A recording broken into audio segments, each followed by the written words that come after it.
in the zone of raising kids and trying to meet all the expectations, we can kind of lose a little bit of touch with reality. I agree. And having a good, trusted mom friend can really, like you said, bring all of those things back into balance. Yeah. My expectations of what it meant to be a mother were very different than what my reality is. Sure. What were some of your expectations of how motherhood was going to go? So first of all, I never completely thought I was going to be a mother. Things like I fully believed every morning we were going to get up and have a little circle time, which let me tell you, friends, we ain't having circle time around here. We didn't.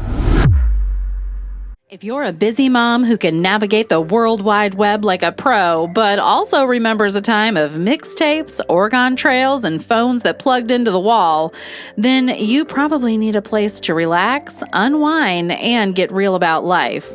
This, friend, is that place. Join Carrie and Marybeth as they spill all the tea on faith, family, and motherhood. Together, they unpack the hard issues of life with a little humor and a whole lot of faith. This is the Spilling the Tea podcast with Carrie and Marybeth. It's tea time, friends. Let's dive in. Well, hello, friends. Welcome to Tea Time. Yes, today we are spilling all the tea on motherhood. Yes, our expectations versus our reality and how we kind of do motherhood as friends. Yep. Because I think it's hard sometimes to do motherhood with your friends. But it's hard to do it without your friends too. So. Amen. Amen. So let's dive in. Well, this is episode 1 of season 1. And Carrie, why don't you take a minute to introduce yourself? Sure. I'm Carrie. I am a mother of 1. He's almost 7. So I've got a little practice under my belt. I am best friends with Marybeth, and we are here to spill some tea with you on the podcast. Yes. And I'm Marybeth. I do host the show At What Cost over on YouTube. We have been friends for almost 10 years. Almost 10 years. It coincides with my work anniversary. So we're both full-time working moms, and we have worked for the same place I have worked there for the last 10 years. How long have you been there? It'll be 14 in May. Yes. So we actually became friends during our training time, and I always mark our friendship by that one day that you took me out and you were like, okay, you've been in it, you know all the things, like we're just going to go and we're going to have all these visits and it's going to be great and we're going to do it. And we got to the end of the day and I think I was in bed by 7:30 and you were like, this was a great day. I might have pushed you just a little that day. Just a little. But it was really, I think, a moment in our friendship where we kind of realized, like, okay, I think we can actually, like, get along and spend some time together. Yeah. So we both are full-time working moms. I have 3 boys. They are 12, 11, and almost 9. And 1 week from today, he will be 9. And I cannot believe it. Can't either. I still think of him as a tiny baby. But we've actually been mothers about the same time. Yes. Not very long. So all 3 of my boys we adopted through foster care. And we'll be coming up on 8 years in February. So we finalized, I think, right around the time that you were getting pregnant. Yeah, it was very close because I think in November, right? Yeah. And I found out I was pregnant in November. Yep. So we kind of entered into motherhood at the same time. And I don't know about you, but I had some expectations. I had some really high expectations. What were some of your expectations of how motherhood was going to go? So first of all, I never completely thought I was going to be a mother. Most people have that motherly instinct. I don't know that I had that so much. I always thought I was going to work, which I still do, clearly, because I got to pay the bills. But, and we had a little bit of a hard time getting our son here. We had some, not really infertility, because I know you guys experienced. I think it probably just took longer than you anticipated it would. I have some medical conditions, and so I thought that it would be fast and easy. Like, people get pregnant all the time, right? I think everybody does. I don't know. You tell us what you think in the comments or in the in your review. I think everyone goes into it and you're like, okay, it could take a little while. But how long is a little while? But it also could happen like right out of the gate. Right. So there's expectation number 1. That was a complete failure. So it took us a little while to get here. And so we thought if we have a kid, great. If we don't, we have a really great life. And so it took us, a minute to get him here. And when we found out, I was just like, is this for real? Like, I didn't even believe it. I went to the store and bought a second pregnancy test because I didn't think the one at home was right. So yeah, we came into motherhood around the same time. Of course, we knew your boys before, so we got a little extra practice with them, being Aunt Kiwi for those guys. Yeah. So as far as your expectations, though, because we both work in a childhood-focused field, did you feel like that was going to give you an advantage in motherhood, or did you have some expectations around what being a mom would be in light of having worked in a childcare industry for so long prior to that? I absolutely did. I worked in the infant room, which was my favorite classroom. Like, just getting to snuggle them, and they're really excited, and they can't talk back. They can't sass you. And so I did. I was like, yeah, I got this. I can have 6 kids and I'll be fine. Because I knew how to change diapers and I knew how to feed them. And I knew how to write all that stuff down. Because I'm assuming your daycare and my daycare experience, they give you the daily sheet. Yeah. But you're in it. Like, you don't have anything else to do. You're in it.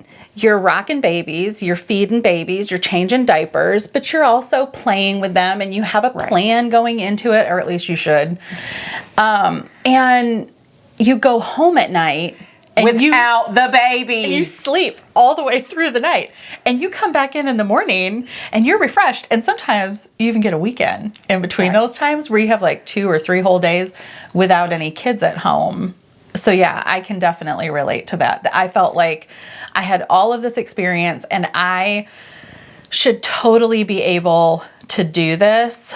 Especially, our story is a little different. So my husband and I experienced severe infertility for nearly 10 years and ultimately figured out, once we had done all of the different interventions aside from surrogacy, that was the end of the road for us. And through that process, discovered through genetic testing that I was actually genetically engineered to not have babies.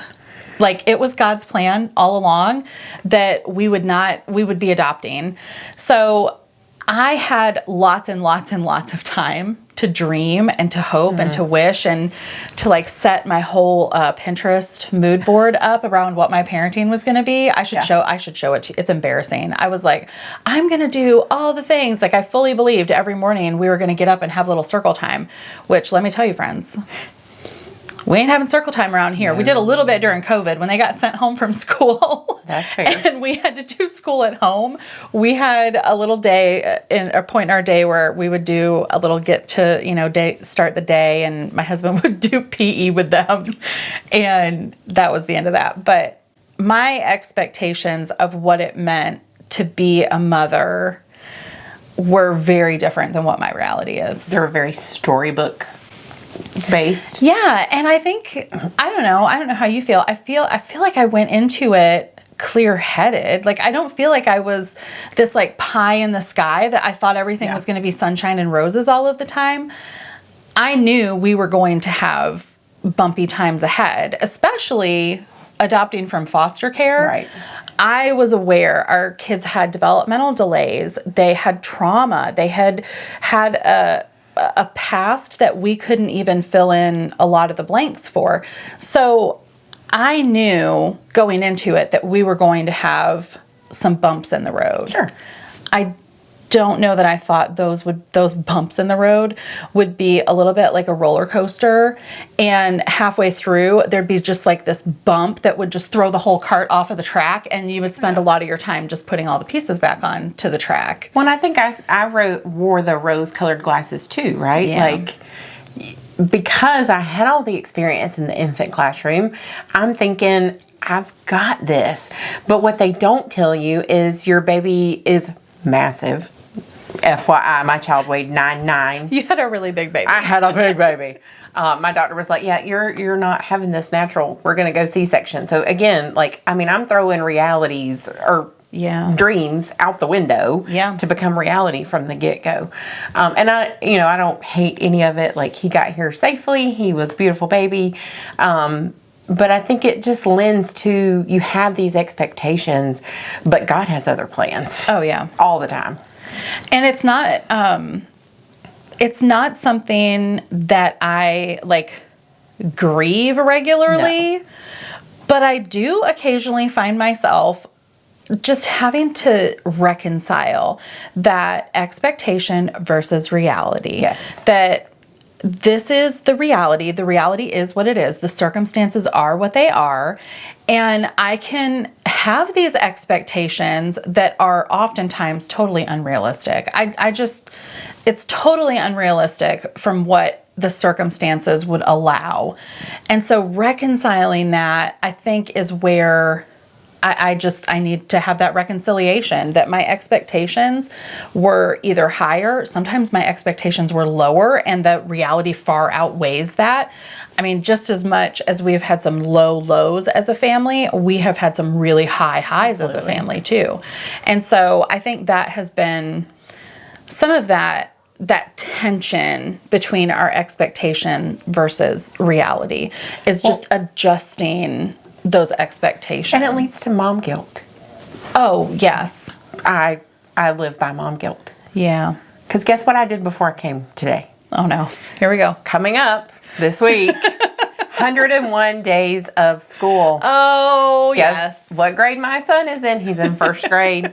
And on that Thursday or Friday, I don't know, one of the days, he gets to wear Dalmatian themes. I know. So Mom Guilt USA over here was making a Dalmatian shirt this morning before we came to film. I just had, in the beginning, I would make all of the things. I think I made I'm still new. What is the ABC, the boom chicka boom? Oh, yeah. Chicka chicka boom boom. Yeah. The book. I made a coconut tree out of paper plates for my child and glued like the magnetic letters all over it. I had another one that was the Very Hungry Caterpillar, all out of paper plates and construction paper. But it was like the night before. And I kept thinking, this is not at all what my Pinterest board showed. This was not how this was supposed to go. And they were so happy. They were just so happy about it. They'll be thrilled. Yes. Like, it's fun. It's a good time. But I think, again, like those expectations versus reality. You want to participate in all of the things until, 101 Dalmatian Day is one thing. Can we talk about December? Oh my gosh. So her youngest and my only go to the same school, and they love a theme. I love a theme. Oh, yes. I'm totally on board for a theme. I don't love a theme. But I'm done with themes. Every day in the month of December, and my child wants to participate. So there's an expectation he has made. Do you feel though that like the themes are even somewhat unrealistic? I feel like they were better this year than last year. I agree. Last year I was like, we don't have a Hawaiian Christmas themed shirt. Or dress like a present. Yes, like we don't regularly walk around in Hawaiian themed Christmas shirts like on the regular. I'm trying to think of what the hardest one for me this year was. It was plaid. Wear plaid. I don't actually like plaid. Yeah. That one was okay for us because they have like of their 2 or 3 dress shirts, they have most of them are plaid. But I'm a solids girl. It's the ones that they have to repeat. Like there's like Jingle Bell Day. Yes. And then a few days later, it's like Reindeer Day. Wear your jingle bells for Santa's sleigh. And Christmas hat versus dress like Santa. Yes, like how am I supposed to... How many Christmas hats do people have? I don't know. So we just we bought like 3 Christmas shirts and we put them on heavy rotation. And it is what it is. It just is what it is. But he was Christmas themed, so you met the expectation. Well, yes. I think that's where the mom guilt comes in, though, because there were definitely, out of my 3 kids, 2 of them, and this rotated on a regular basis because all 3 of my kids are at different schools. My oldest is in middle school now. They do not do dress-up days quite like The elementaries, there's hope. There's hope coming. It's on the way. Our second child is getting ready to go to middle school this next year. In fact, he's so excited to go to middle school. He told me that he's getting middle school for his birthday because his birthday is shortly after school gets out. Yeah. And he's like, I have been waiting to get middle school for my birthday for like 5 years. So they all had different themes On different days. And then my oldest son didn't have any themes on those days. And he was like, well, I want to dress like a reindeer. I want to dress like a Christmas present. Where's my Hawaiian shirt?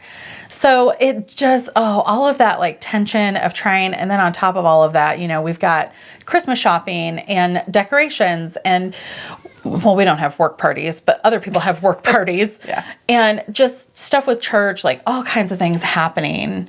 And it's very easy, I think, to fall into that mom guilt. Absolutely. Of like getting to the end of the day and putting your head on the pillow and thinking, that didn't go like I wanted it to, or I didn't do what I needed to do, and there's just no way I can do all of these things. Well, and there's a real societal push to make everything special, which I think is where the theme days actually come from. Oh, yeah. They want every day in the month of December to feel special, but that's just not realistic. I mean... Do you mean that every day is not special?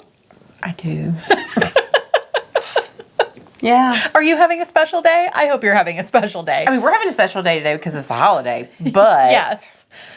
But not every day. And I think that's where having a good mom friend who is in it with you, whether every day is special or not, and who doesn't, you know, you don't have to love all the same things. Like you and I have very different perspectives on a lot of our kind of motherhood, I don't know, tasks, issues, like topics. We don't always take the same perspective, but it's helpful. I think there are some times when... It gives balance. Yeah, when I need a little bit of like a kick in the pants to do a theme, and you're like, let me make you a shirt. Let me go make you a t-shirt.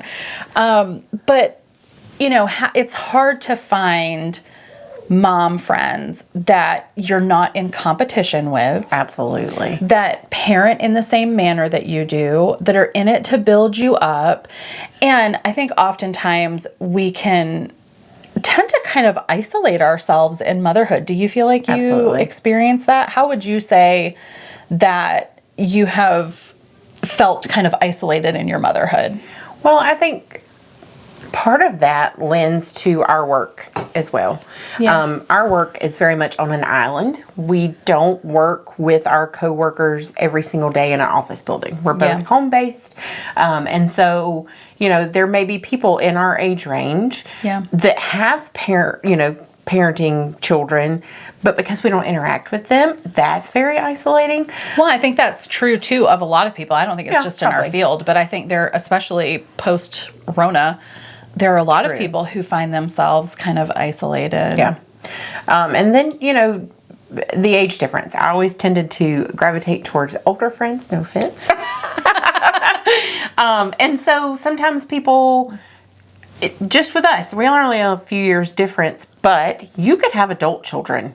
And I have a little bitty. And even myself, I could have an adult. But I think that's hard too. And so you may have a core group of friends, but they may be in a different stage of life. Oh, yeah. And that can be really isolating because you need somebody who's kind of in that similar stage to help you through some of those things. Like I lean on you a lot because your son is at the same school as mine and has done several of the same things already. Yeah. And so I can be like, hey, when he was in first grade, did he blah, blah, blah? I think my most recent question was about a Valentine's Day box. Oh, yeah. Yeah, because my kid, and that's the other thing, my kid has a lot of expectations. Yeah. And maybe it's because he's an only. Yeah, our youngest does too. I think he really wants to fit in and he wants to be part of things. And it's great to have all of the things. And it is good to be involved. And I certainly want him to have friends and be social. But it can be very frustrating to feel that push of like doing all the things all of the time. Mm-hmm. And I think that's where I end up feeling somewhat isolated sometimes as a mom, especially with kids with special needs. Not everything is available for them, and it's hard sometimes. I just had a conversation with somebody at church yesterday about our youth group, because I have a middle schooler and I have an almost middle schooler, but because developmentally they're not on the same level as many of the middle schoolers, it feels like they couldn't always prepare, be able to participate and be prepared to do that. But that's where this conversation with a good mom friend was definitely kind of a reality check of like, I think your expectation of what you think happens on youth group nights is very different from what actually happens. And she, even because of her experience as a mother, was very encouraging and was like, hey, I have some ideas of how they can be involved. But I think sometimes when we're just in the zone of raising kids and doing what we think is best and trying to do all the things and trying to meet all the expectations, we can kind of lose a little bit of touch with reality. I agree. And having a good, trusted mom friend can really, like you said, bring all of those things back into balance. Yeah. And you know what? I have a feeling the boys could really benefit from it too, because they're going to be with typically developing kids. I feel like I'm probably having the same conversation that she was. A little bit. And they're going to learn about Christ, and that's what we really want, right? Well, and they have so much to offer, and I think that's what it can be frustrating for me sometimes, because I know that they have so much to offer for the conversation. They are able to talk about their faith. That has been an absolute miracle to me about their development, is like, we may not be reading, but we know how to share our faith. We have faith. We have understanding of what we believe, and we can explain that to other people. And if they're not introduced to those kinds of settings, there is a gap there, even for kids who are typically developing, to not really know how to relate to children who are not on the same developmental level. True. But they can still have friendship there. There is something to be said about that. Again, reconciliation of my expectations versus reality, but that happened best in the context of motherhood friends. Absolutely. Like there are very few people that could probably have had that kind of conversation with me to really, almost rebuke me in a loving and encouraging manner. Because I can be so set in the way that I think about things, having somebody... Because you're safeguarding them a little in your mind. Oh, yeah. I don't want them to be the weird kids. Right. I don't want them to be the weird kids. And they can be sometimes. We can all be a little weird sometimes. I know. That's what that was. Gosh, did you talk to her? I did not. I think you may have talked to her. I think that's a really great thing, though. Like, my son has grown up with them. Yeah. He doesn't see them any differently. I don't even think it registers with him about that sort of thing, that he, they have a special need. Yeah. He's like, they're my cousins, and he just rolls with it. Well, and I think that's true for a lot of kids, that they, our two older boys, even with their special needs, they do have a lot to offer. They do have a lot to contribute. And it's, again, my expectation of what the situation is going to be like. And I don't want to be holding them back from something. Absolutely. It comes from a good place of wanting to protect them. I can totally fess up. I can sometimes just not want to have to deal with the outcome of like having a sad experience. I just can't, I have to keep that in check of like, this isn't about what I want. God created my motherhood to be nurturing and to love them and to point them to Christ, and not just be in my own cozy bubble sometimes. Yeah. But here we are. But it can be hard. That's the thing. Motherhood is not easy. No. At all. Even when things go the way that you think they're going to, it can still be hard. So I heard this quote the other day on the internet, which I know not everything we see on the internet may be true. This is mostly true. Okay. But it's for M is for Mama. She's just such a great, like, realistic take on motherhood. And she has this phrase, hard is not bad, or hard does not equal bad. That's great. And I think that's something that I have to, again, remind myself of, that the expectation is that because things are hard, it's going to be bad and I shouldn't do it. And maybe I should avoid these things. So because easier will be better, but that's not really true. And I have found that just in my own experience in motherhood, that hard is not bad. We were made to do hard things. Absolutely. And I think this is where our faith really comes into play. And I think you would agree too. But I can't do any of this without Jesus. Absolutely. That mom guilt, my limitations, being confronted with my limitations, I think a lot of that reconciliation has come from just knowing that I was created with limitations, because I would not be, and this is where I have a little bit of a soapbox. I'm not going to get on my soapbox. We're gonna do an episode on self-care. I know we will. But yeah, I see it coming. Add to the agenda. Add to episode whatever. But this idea of like, you are enough. You're enough for him. You're enough for your kids. You're perfect just the way that you are.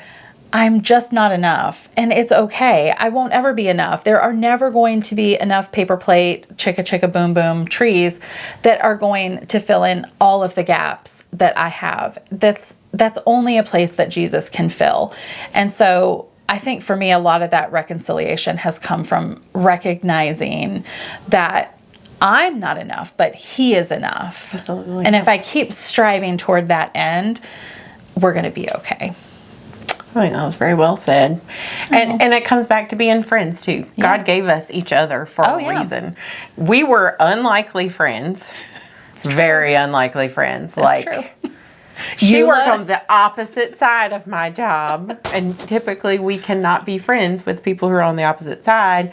And then you came to the department. Yeah. And if you had not come to the department, we would not have been friends.